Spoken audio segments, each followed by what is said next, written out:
Ross Chastain, why are you the way that you are?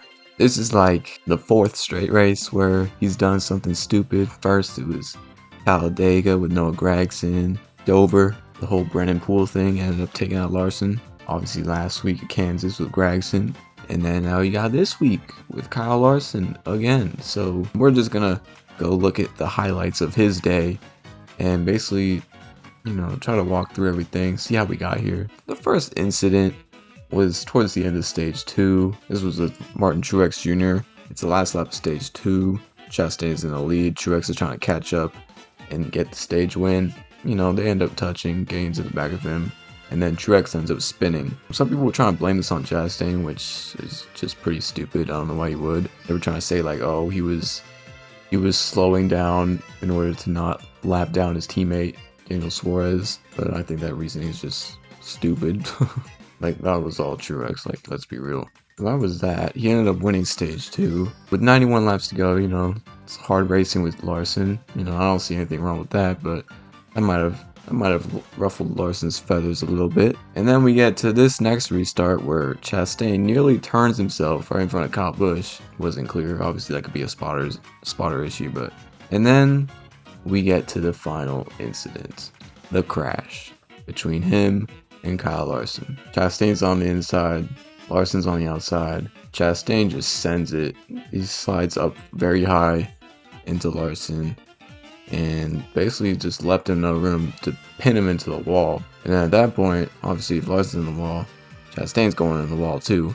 And that's what happened. And I thought it was pretty funny when like Chastain was literally just like completely perpendicular to Larson, and Larson just kept plowing through him. Like, he did not care anymore at that point. That was great. And I know Larson said he's not a fighter, but at some point you just gotta start swinging, because like, I'm not a Kyle Larson fan, but like I can admit when he's been getting screwed over so many times, honestly, he should have like 5 wins by now. But he's been taking out on so many guys' messes. Like, if Kyle Larson doesn't win a race, he's probably wrecked. He either wins or wrecks. There's like no in between. He doesn't run like 10th or 15th or anything like that. He either wins or wrecks, so that's gotta sting a little bit. Chastain, not only is he got a target on his back from the drivers, but now he's got a target on his back from the most powerful owner in NASCAR, Rick Hendrick. He's gonna make a lot of enemies. That it's hard to win a championship when you got a lot of paybacks out there, and he's got so much talent. I think if he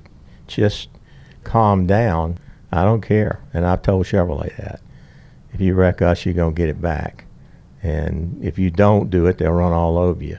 Yeah, I know everyone said, like, oh, he can't win a championship this way, blah, blah, blah. Well, he ended up in the Final Four last year, so maybe if more guys actually took action instead of just talking, then, he won't actually end up winning the championship. But guess who is the points leader? It's still Chastain, so anything could happen, man. It's a long season. We'll see. Basically, in the post-race interview, Chastain kind of tries to avoid admitting that it was intentional, but he kind of implies it. He's just trying to go the Denny Hamlin route of like just not saying it was intentional because he doesn't want to get fined. But yeah, here's what he had to say.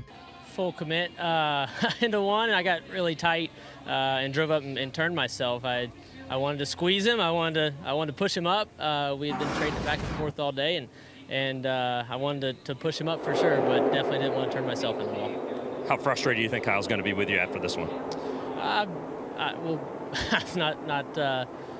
I'm the one standing here talking to you, so. So what could have been a dominant performance from Ross Chastain ended up turning into a 29th place finish. People are like, oh, he's the next Dale Earnhardt. He could be a superstar. He's saving NASCAR. And I think he could be the face of the sport, honestly. You can't cause controversy and not win races. If Bubba Wallace won multiple races a year and was a championship contender, he'd probably be the face of the sport right now. But he's not, because he doesn't win enough. Same thing with Ross Chastain. He gets in all this controversy, but he doesn't win enough. He hasn't won a race since Talladega of last year. And ever since then, he's been just known for getting into the scuffles and beefs with all these guys and just causing all this chaos on track. And I mean, it might be working now because he's the points leader, but who knows? At some point, like, everyone's just gonna get fed up with it, and it's not gonna be sustainable. So I don't know. We'll see what happens. Tune in next week at North Wilkesboro to see who Chastain wrecks again. I don't know, bro. The Ross Chastain saga is certainly interesting. So let me know what y'all think. What do y'all think about Ross Chastain? Do you think he needs to calm down a little bit? Do you think he needs to drive a little bit smarter? What do y'all think down below? Hope y'all enjoy. Thanks for watching. Peace.